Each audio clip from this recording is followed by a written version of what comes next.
Number 159، منکرین حدیث کا فتنہ ظاہر ہوگا۔ حدیث کے انکار کرنے والے لوگ ظاہر ہوں گے کہ جو رسول اللہ صلی اللہ علیہ وسلم کی حدیثوں کا انکار کریں گے۔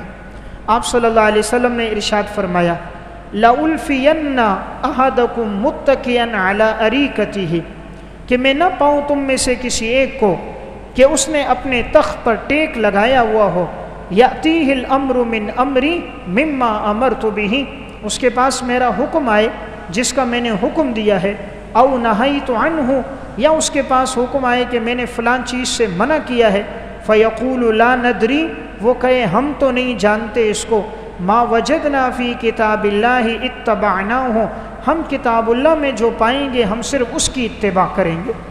یہ سنن ابی داؤد کی روایت ہے۔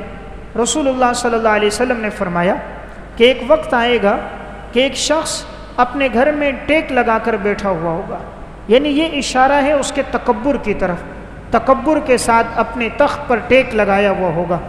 اس کے سامنے بات آئے گی کہ آپ صلی اللہ علیہ وسلم نے اس بات کا حکم دیا، رسول اللہ صلی اللہ علیہ وسلم نے اس بات سے منع کیا، وہ آگے سے کہے گا لا ندری، میں ان چیزوں کو نہیں جانتا، میں حدیث کو نہیں مانتا، میرے لیے تو ما وجدنا فی کتاب اللہ اتبعناہ، قرآن میں جو ہوگا میں اس کی اتباع کروں گا، حدیث کو میں نہیں مانتا۔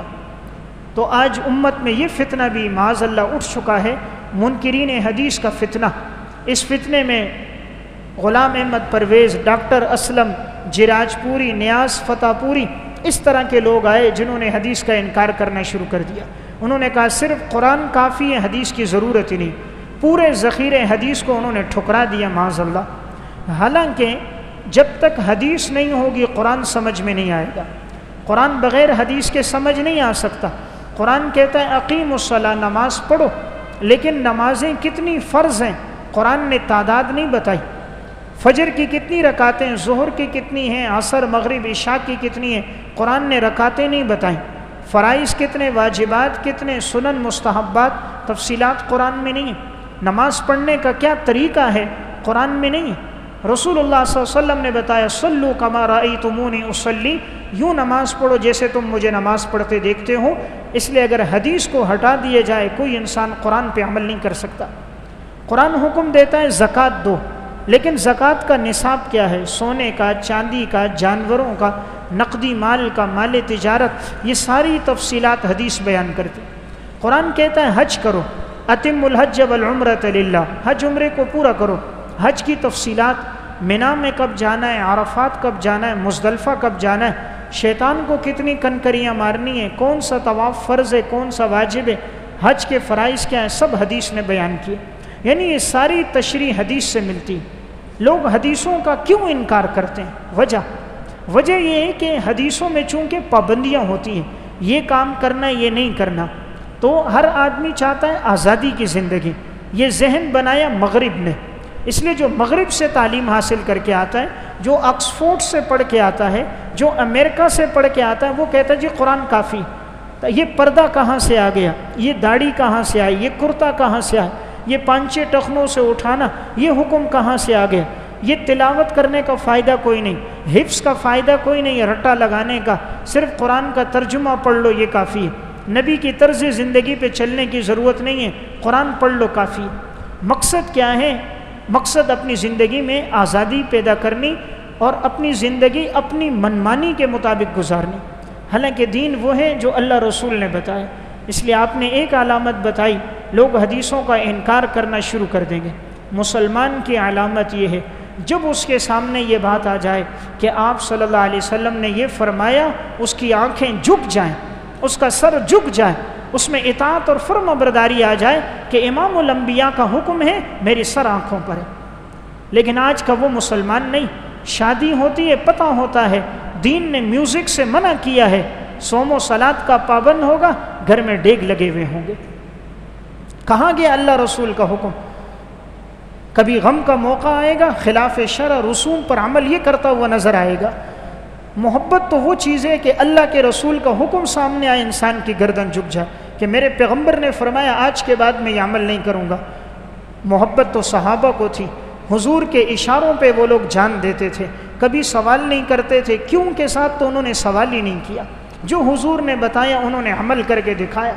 حضرت ابو محذورہ رضی اللہ تعالیٰ عنہ، آپ صلی اللہ علیہ وسلم جب کلمہ پڑھا رہے تھے، آپ نے محبت سے ان کی پیشانی پہ ہاتھ رکھ کر انہیں محبت سے کلمہ پڑھایا تھا۔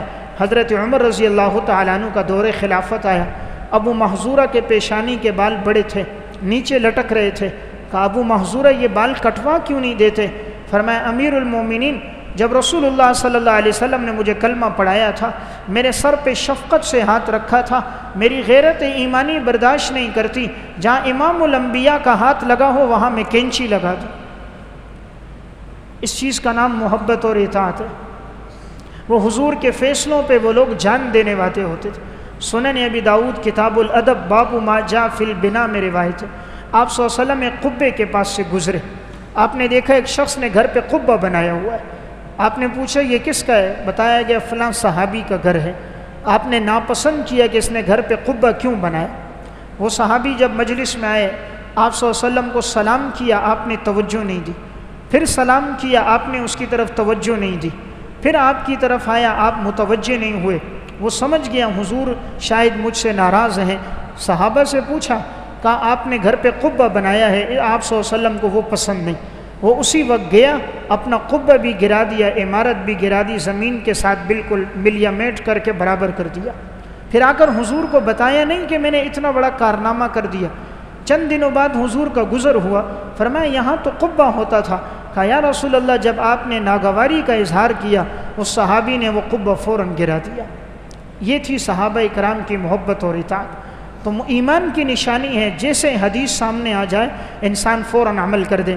ہم جانتے ہیں خیانت گناہ ہے، حدیث میں منع ہے، کتنا عمل کرتے ہیں؟ جانتے ہیں دھوکہ دینا گناہ ہے، کتنا عمل کرتے ہیں؟ معلوم ہے جھوٹ بولنا اللہ کے رسول نے منع کیا، کتنا اس سے بچتے ہیں؟ اللہ کے رسول نے فرضوں کی کتنی پابندی کا حکم دیا۔